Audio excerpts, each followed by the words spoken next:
All right, a good Chodesh. Bechoros Daf. Today's Daf Yomi. We're starting from Bechoros. Oh, Josh.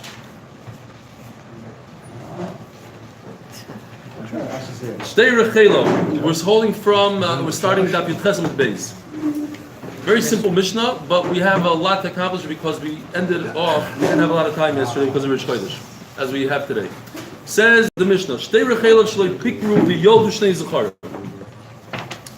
if one has two sheep that never gave birth, so obviously the firstborn is going to be a Bechor if it's a male, and they both gave birth to males, guess what? Shneim l'kayin, no chiddush here.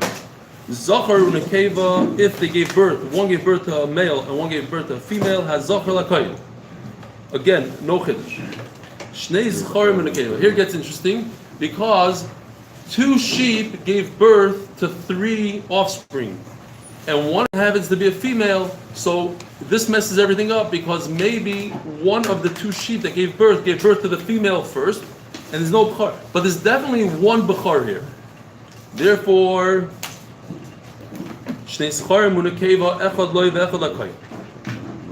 now which one of the two males does the kohen get? There's two males here, and we're saying one of them is a Bechor, and one of them might not be a Bechor. It's a Safek Bechor. So what does he get? Reb Tarfon says that the Kohen gets to pick the nicer one. Why? Because Reb Tarfon says, it's very interesting, if you have a larger animal, then he probably was born on his own, right? Twins are smaller than the average weight is less than an animal is born on its own. So if you have a larger animal, you have a yafa, so he was probably born to the mother who gave birth to a single animal, and the smaller one was born together with a twin. So remember yesterday we learned Mishamnim, somebody tried to say Mishamnim Chibur Abba, tried to say Mishamnim means Yachloiku, and he got it over the head. He was accused of eating dates in Bavel. So the pshat of Mishamnim means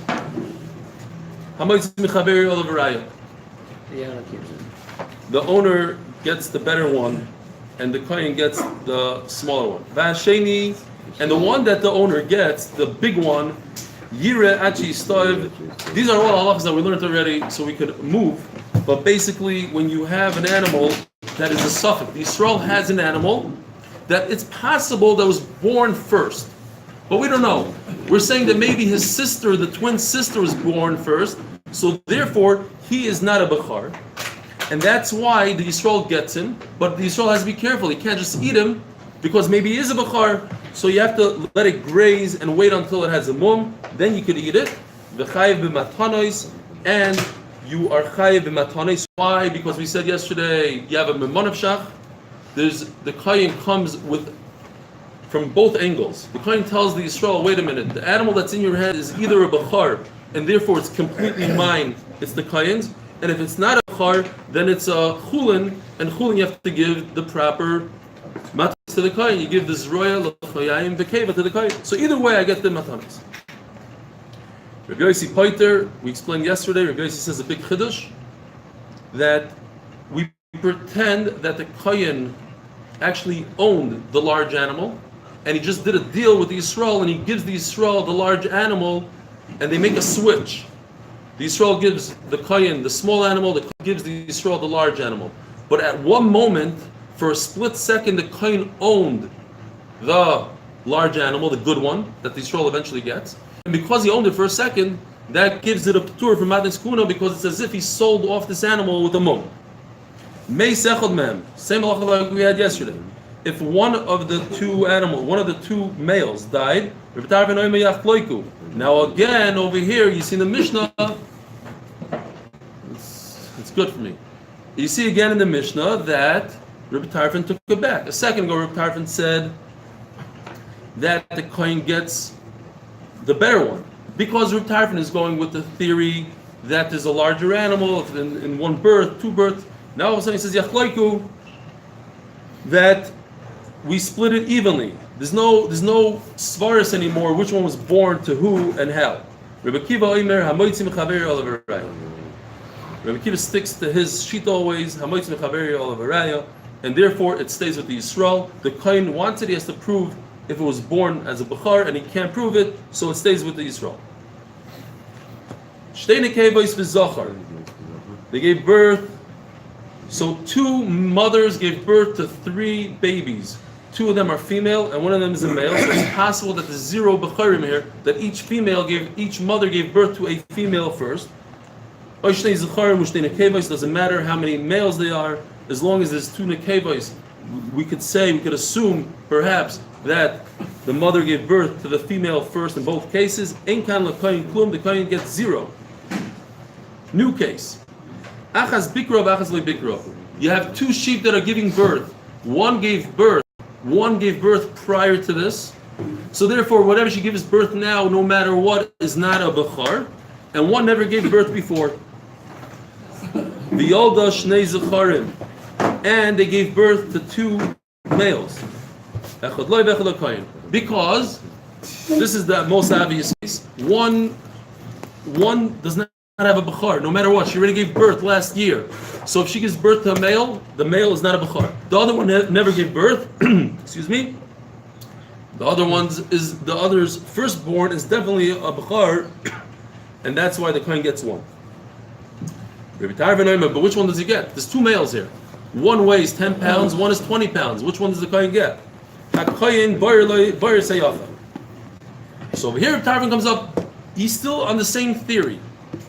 The first theory Reb Tarfon says is that we had yesterday is if an animal gives birth to 2 animals, to twins, the stronger twin always wins, always comes out first.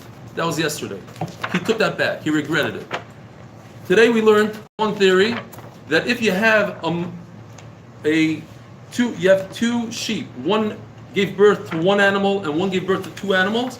The one that gave birth to 1 animal is going to give birth to a better animal, a stronger animal, because it's a single birth. We see it by humans. Twins are usually born preemies or whatever. And now he's saying a third theory, that the mother who gave birth prior, the mother sheep that gave birth last year, is going to deliver a smaller animal the second time around. The first baby is always larger. That's a cloud that Reb Tarfon says. And this he doesn't take back. He took back the first 2 theories, and this he doesn't take back. Rebbe Kiva Omer Mishamnim Beinayim. No, again, Rebbe Kiva sticks to his guns. What? I thought we were saying that they're both first-time birth. Both. No. Achas bikro, achas loy bikro. One didn't get that. That's the prior. Now we're talking about a new case. Achas bikro, achas loy bikro. One gave birth prior. So again, Rebbe Kiva says, no way. There's no such thing. I looked it up. You can't say that there's larger animals, smaller animals. There's always a shiloh. I don't know whose it is. Therefore, let the kohen prove if he wants a better animal. And you have to give the matanis like we said before, because the kohen comes from both angles. Because the kohen owned it for a moment, and if he owns it for a moment, then and he sells it off to the Yisrael doesn't have to give matan skuna. Rabbi Yossi Omer, for those of you who are new, we chefed an animal. When was it? 2 months ago? More. It was more? I had the schus of giving matan skuna. They put it in a bowl, the zroya, which is the forearm, l'chayayim, the jaw, and the keva, the abumasim, some innards. And I gave it to Yedidya Kramer, who happens to be married to a kohenes. He's Yisrael, but lahalacha, you could give matan skuna to somebody that's married. Bisman hazeh, we still give matan skuna. And you could give it to Yisrael as well, who's married to Kai. She's such a good. What do they do with it? He has a freezer full of matnas kuna. He's always eating tongue. Hey. His brother-in-law is a shaykhut, so he constantly, Fine. Sure, he's the one that I think he's the one that cut it up for us, and we're gonna have it in Mirz Hashem, the Siyum, Sunday night in my house. We're gonna have lamb chops and the leftovers from the shkita. In addition to other stuff. Everybody's invited. What time is it? 8 o'clock. We Wives and men only. At 8 o'clock, big barbecue, some surprises. I have no idea what they are. It's going to be good stuff. Wine and a barbecue with... If anyone's available to make something, please. Let me know in one. Shirbi Yosi Oimer, Kol Shechalifa Biad Kohen. Now the Gemara, the Mishnah just brings it a little bit more. This trick that since the Kohen owned it for a moment, Kol Shechalifa Biad Kohen Podem Min Amatonis. The Remeir Mechayev. The Remeir says it's Chayev because the Kohen says Mimanav Shach. If what's in your hand is a Bechar, you owe me the entire animal. Don't be a Chazer. And if it's a Chulin, at least give me the Zroya L'Chaya and Bekeva.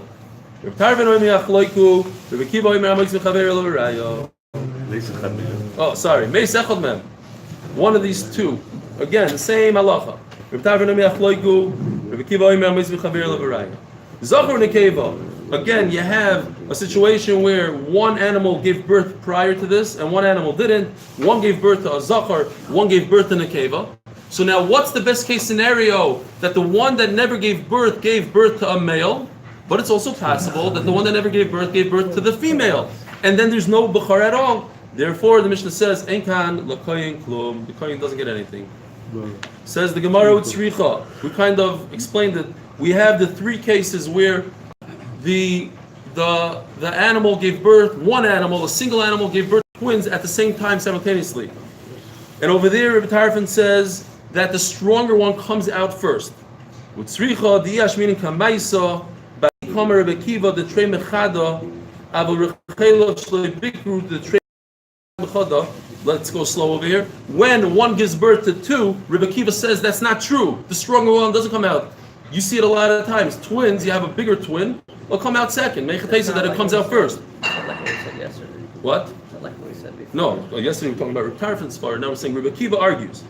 But in our case of today, Rechelov Shalei Bichru, there was the Trei Mechada v'Chad Mechada in a situation where one sheep gave birth to one offspring and one sheep gave birth to two offsprings, and you want to say maybe Rebbe Kiva would admit in this case this already makes sense even bisman hazeh, that the one that gave birth to a single birth, it's more likely that's going to be a larger animal. So you take a look, you see there's three animals, two look like preemies and one is a giant animal. You should assume to yourself maybe that the one that's giant came from the mother that gave birth to one, and therefore the Kohen should grab it. No, even in that case, Rebbe Kiva argues and says, and if Rebbe Kiva only said the second case, that's because they never gave birth before. So even the mother who gave birth to twins shall give birth to really strong babies. If the mother already gave birth, this is talking about sheep, not humans. The sheep gave birth prior to this, and they gave birth to two males. Maybe in this case, Rebbe Kiva would admit that since she never gave birth, he knows. They used to hang out with the sheep, and he understood that a sheep that never gave birth is going to give birth to a stronger, larger animal. And Rebbe Kiva should look around and see which one is the strongest animal and say, oh, this came from the mother who never gave birth, and therefore the Kohen should grab it. Kamash Malon, that even in that case, Rebbe Kiva argues and he says, says the Mishnah, Yoitze Doifen v'abo achro. Yoitze Doifen is a Caesarean. So we're talking about an animal that had a Caesarean for her first birth, v'abo achro, and then she gave birth a year later. She gives birth to another animal. It means it's a Bechor, right? Wait a minute, we don't know yet.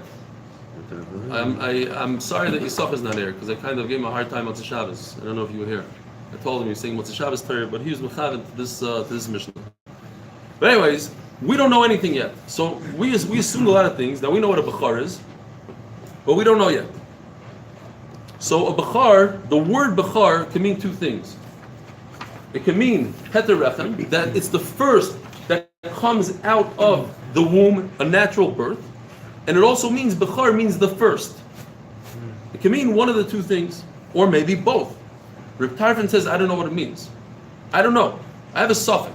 So if it's a suffix, so if it's the first birth, even through Caesarean, that's a Bechor. At least a suffix Bechor to Reb Tarfon. And if it's the first natural birth, in other words, it was pregnancy number 2, but pregnancy number 1 ended up with a Caesarean. So pregnancy number 2 could also be a Bechor because it came out naturally. And the Torah says Peter Rechem.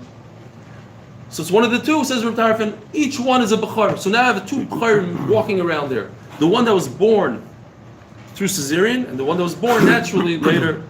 Reb Tarfon Shneim Yiru Achistahu. Since every time we have a suffix, like you said in the prior Mishnah and the Mishnahs before, when we don't know what to do, you let these animals graze until they get a mum. The Kohen doesn't get it because the Kohen has to prove that it's a Bechor. He can't prove that it's a Bechor, so the Yisrael gets to hold on to it because and he gets to eat it. Rebbe Kiva Omer, no, like we know today, this is Rebbe Kiva Shita. A Bechor means these two things in combination. It has to be the first birth, and it cannot be a cesarean. It has to be a natural birth. The two things together. So therefore, in the case where she gave birth, cesarean, then the second one is nothing. It's not a Bechor because it doesn't have the two things combined. Rebbe Kiva Omer Shnei Mena Bechor Harishon Mibnei Sheni Bederechem V'Hasheni Mibnei Shekadmei Acher. The first one is not a Bechor because it was born with a cesarean, and the second one is not even a suffix because it's number two in order, and it's not number one in order. What? What's the problem? It's like Doesn't really make sense for Rebbe Kiva's. Sure, either it's Makom or no. No. What is no? Not Peterechem. Bechor. What does Bechor mean? The Torah says Bechor also. Right, so either it means Rechem or it means whatever comes out. It can't be both. That's what we But do he's today. saying it means both. What do you mean? That's what we do today. If a woman gives birth cesarean, then she's done. There's opinion of Ben tomorrow. That's what we do. Why not? Because it's the first birth of the Rechem. Rebbe Kiva is saying it's neither of them. It's both It's of them. both of them. It's both of them. That the Pshat of Bechor is both. Reb Tarfon says, I don't know, it's one or two. Or it's both. I don't know. Rebbe Kiva says it's both, and therefore, anytime a mother gives birth to, she has a cesarean. Bechor means one thing. You can't say it's Pashas. It means the firstborn. two things. It means the Right. firstborn. Natural Either it birth. means First natural or it born. means Rechem. First Says natural no. birth, no? Like that. First natural birth. All right, natural, fine. What's the machloikis, like we explained? Rabbi Tarfon is sapkeli bechor dover echad. You have a bechor. What dover echad means you have these two things, one and two. One is natural birth. Two is the first birth. He's mesupik if you bechor that includes one of the two. Is that also a bechor? Eli have a bechor. Rabbi Kiva pshitale, simple to Rabbi Kiva. What to Chaim is not so pashut. Bechor l'davar echad lo have a bechor. That the word bechor doesn't mean one of the two things. It needs to mean both things. Fine. Every single day we're supposed to say. I don't know. I haven't said it in a while. We say, that's the end of the Bryce of Rabbi Shmuel, the famous Bryce of Rabbi Shmuel. This that we're about to learn is something that we haven't seen in a very, very long time, if ever. I don't remember learning it really. But number 7 in the list, everybody knows what a klal and a prat is. When the Torah just generalizes something, and then it specifies it, limits it to something much smaller. Klal prat. Yeah, this is a reverse klal prat. This is I have over here a klal prat, not a prat of klal, but by us, here our sugya. Well, why do I have to look further? It says, but today we're also going to discuss a concept called prat hatzarech leklal and klal hatzarech leprat. Actually, one halacha, one concept in Rabbi Shmuel's brayso. What does it mean? It just means that the specification is an explanation. It's not a limitation, it's an explanation. It's a limitation with an explanation. We'll explain everything. But usually, if the Torah says, like in this case, it says, somebody gave his friend a chamar shar seh, that's very limited, and then the Torah says v'chol behema. It opens it up to everything, all animals. We're talking about the reverse. It would say v'chol behema, and then the Torah limits it. In our case, the Torah says kol ha-bechar, right? The famous parsha, kol ha-bechar, all bechar. Kol ha-bechar means males and females. Yeah? What does kol ha-bechar mean? Males and females, all becharim, because we don't know right now that it's that we're not male chauvinists. We don't know that males are better than females. It says bechar. Bechar means the firstborn, so it means even females. Then the Torah says zachar. The Torah is limiting The first sentence, Kol HaBechar, no, Zachar. That's not an explanation. What is that? A limitation. I'm limiting all the Bechoros to Zachar. But when the Torah says something like Peter Rechem, I had no idea anything about womb. I say Bechar, all Bechorim, all types of firstborn. All of a sudden, Peter Rechem. No, it has to be specific in a certain way. That's an explanation. That's not a limitation. It's an explanation of the word. What does Bechar mean? Peter Rechem. Has to be from the womb. First out of the womb can't be, let's say, a Yaitz Doifen. Can't be a cesarean. Let's see inside. Harabanan. Miklal hatzorach leprat u'mitprat hatzorach leklal ketzad. Well, today I'm going to explain to you Rabbi Shmuel's Brisa. That's all the Gemara is saying. I need to tell you what klal hatzorach leprat means. What does it mean when I have a generalization, but I need something very specific to explain to me what the generalization is? Or the opposite. I have something very specific, and I need to explain it through the generalization. Ketzad. So now that the Gemara doesn't explain what it just said, it just explains the obvious one, the klal uprat. A typical klal uprat. What's a klal uprat? Kadesh li kol bechar. I want you to sanctify for me every single bechar, even nekevas. Yachal afilu nekeva b'mashma. The simple meaning would mean even females. Tamad loymar zachar. So over here, the prat which comes after the klal limits the klal. I have all the animals of the world. Now I just narrowed it down to 50% of the animals, only males. Okay. Now we're going to explain what klal shetzorach leprat means. That also explains. What? You could also use the words that explains. You could, and it happens to be that this whole sugya it needs more explanation. Taisus argues with this whole thing. He says it's not true. Everything is a limitation, which is an explanation. But I understand it personally. I see what it means because kol behema means every single animal in the world, and this means. But we'll see here. Here's a good example. The Gemara explains. Zachar. Okay, so now we're holding with the word Zachar. We just explained that Zachar comes to limit kevas. Zachar yachal afilu yotzitza nekeva lefanov. I would think. Now remember this. What is this? This is the second halacha. And we have to remember it because the Gemara is going to call this the first halacha for no reason. But it's the first of the third out of the three halachas. This is the first out of the two last halachas. Fine. Yachal afilu yotzitza nekeva lefanov. If I don't care about Nekevis at all, it says Zachar, and the Bechar Zachar, so maybe if a female was born first, we disregard her completely, and the following Zachar that comes out, he's the first male. He's the Bechar, he's the first male. Who cares about the females? Talmud Loimar Peter Rechem. So this Peter Rechem,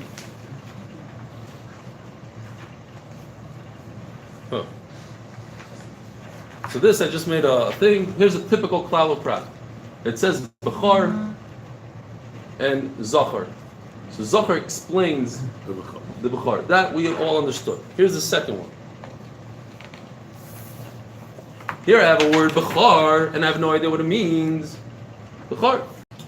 This is the explanation. Peter Rechem. It introduces a new concept that we had no idea to think about, to make a distinction between cesarean and not cesarean. Right? If you ask a girl in Beis Yaakov, she might not know this concept of cesarean. Why would I think that a Bechar has anything to do with cesarean?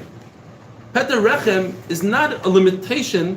It's something that explains to me a whole new thing that I didn't know before. Yes, it was included before, but it explains it. Bechar is only Peter Rechem. It must come out of the womb naturally. So it's a klal that I need a prat. The prat, Peter Rechem, which is a prat, explains the klal. Peter Rechem. Okay, so now I'm going to take that word Peter Rechem. Yochal afilu yotza acher yoytze doifen. If the Torah says that anything that comes out naturally is a bechar, so maybe even if it came out second, there was a prior birth, but it was a yoytze doifen. I don't care about the yoytze doifen. All I care is that right now we're looking at an animal that's the first one to come out of her womb naturally, and that should be a bechar. Talmud loymar bechar. This is a klal shetzorech leprat. The Bechar says here, I have two prats a zachar is a prat and a peterechem is a prat, right? We just said that this is a prat. Bechor is a general thing, and the peterechem, which is a prat, comes to explain it. So peterechem is a prat. So I have 1 and 2 pratim, and then I have a very general word, bechor. Bechor comes to explain the prat. It explains it. That I shouldn't think that you could have a zachar that came after a Caesarean, that is a bechor. No, it has to be Talmud loymar bechor. But you know that from Petrach, not from Bechor. No, if I had just peterechem,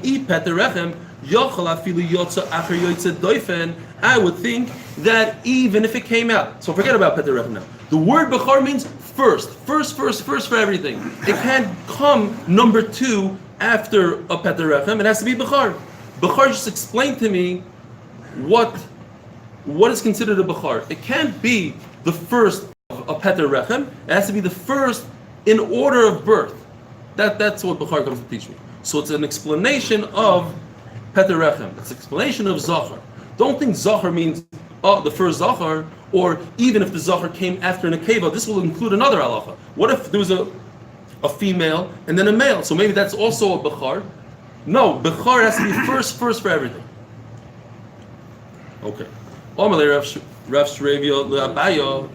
Reisha loy kanasav letalmud. So over here, this is where I said Rashi sticks in.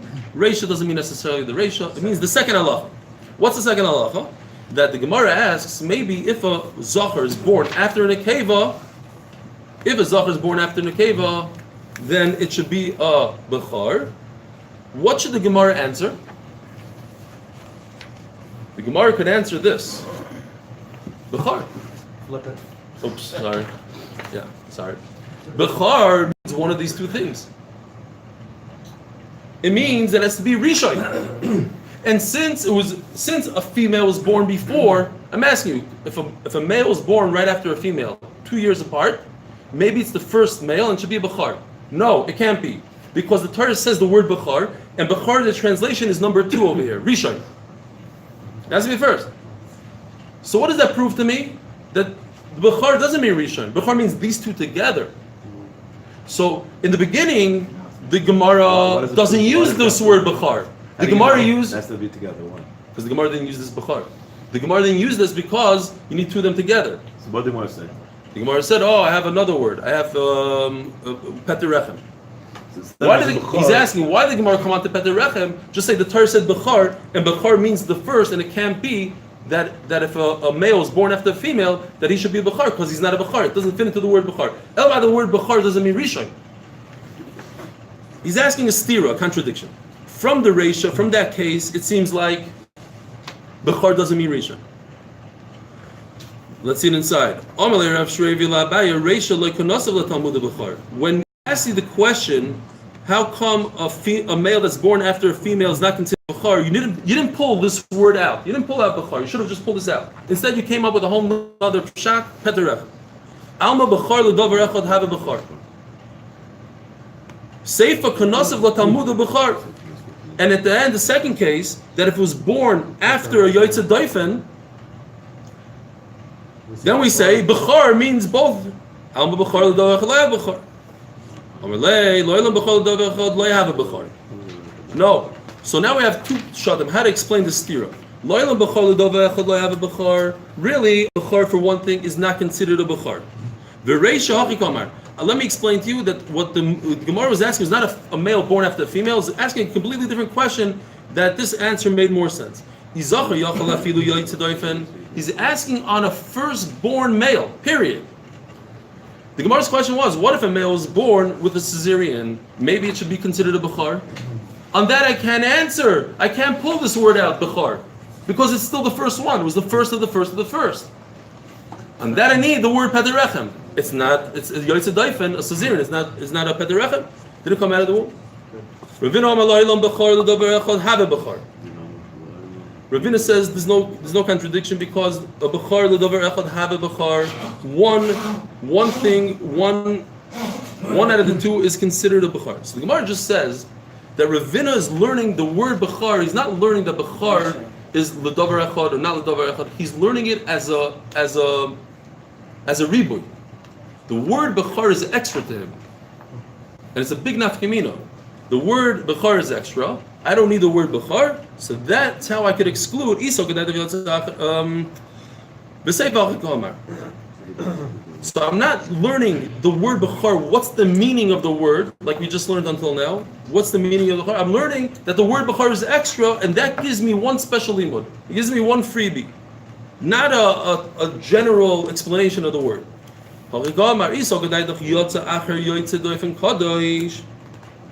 If you think that born a second birth, that was a natural birth that came after a cesarean, is considered a bechar. Bechar, the Kazar Rahman Alamali. The Torah should have just said Heter Rechem Zachar Tigdash. Why does the Torah have to say bechar? The word bechar. So the word bechar is extra. He says, if it's to come to say that if a female is born first, I don't need the word bechar.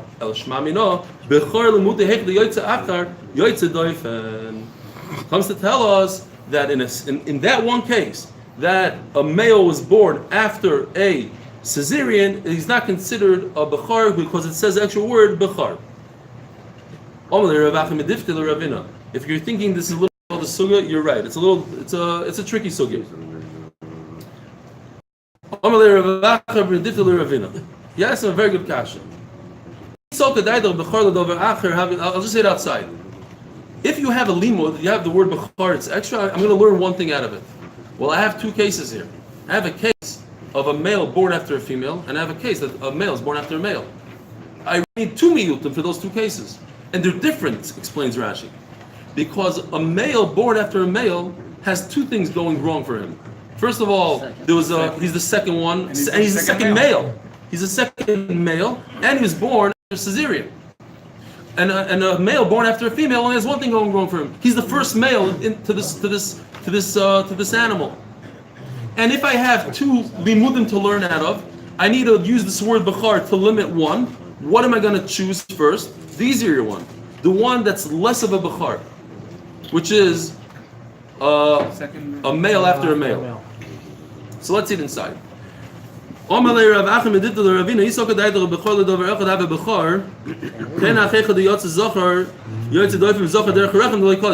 after a male, the imut leidem in bechar, and I'll use the word bechar to exclude him. The bechar the rechamim ikka bechar l'scharim leka. He's a bechar for a natural birth from the womb, but not a bechar as a zachar. He's the second boy in the family. But if there's a female first, because for that I don't have extra bechar.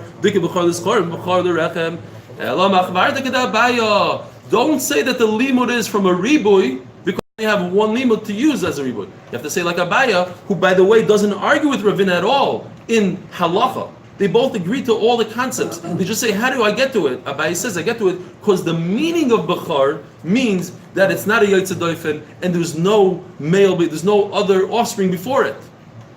And he holds before the davar echad lo have it before. According to Abai. Yeah. Says, Hadron Allah Chalikehu Bechoros, Hadron Allah Chalikehu Bechoros, Hadron Allah Chalikehu Bechoros. Seal. On Sunday night, we're making a siyum on Chulin and on the first two program prayers. 3 minutes. I always voted this as the most complicated. All right. What? This is the most complicated sugya? Yes. In what? In Bechoros? In Shas? No, we had an order I wrote that. That wasn't good. Okay. Let's just make it more complicated. Right. לוקח להם. Okay, I made this for nothing. Fine. Different time. If you buy an animal from a guy, you cannot trust the guy. He's going to tell you, oh, by the way, I'm giving you the best animal in the world. She never gave birth before. You can't trust him. Maybe he did give birth. Maybe he didn't. So when she gives birth, how do we know if it's a bechar or not? Maybe she gave birth. Maybe Shmuel Oimer. So Shmuel says every animal is different. When you look at a goat, a goat can only give birth to one animal in her first year. So if somehow you have her Social Security or birth certificate, and you know when she was born, because that you can't trust the guy either, but somehow you know you have, satellite information, you know when he was born, so therefore you say she's less than a year old, it's impossible. If she just gave birth, it must be a Bechor. After the year is over, when she's 12 months old, then it's a suffix. What do you do with the suffix? Like every other suffix, Yire achi yistav, you let it graze, mum, and hamitz michaver el baraya, the usual. Rocho bashtayim, when it comes to sheep, a sheep doesn't mature to have babies until she's 2 years old. Vade l'koyin, anything below 2 years old, if she gave birth, then it's a short, a bechar, mikam ve'elach suffix. Parav v'chamar, larger animals. B'noi shalosh vade l'koyin, it takes 3 years, so therefore anything under that is a koyin. Mikam ve'elach suffix. Over there, Rekiva tells you Bishmal. Wait a minute, you forgot about one small thing. What about miscarriage? What if she didn't have a full-term pregnancy? This goat that's under a year old got pregnant within a week. Miscarriage. You say you can't get pregnant in the... No, she got pregnant. You can't give birth. You can't give birth in the first year. Sorry, you can't give birth. Once. She gave birth, but it's not birth because it was a miscarriage.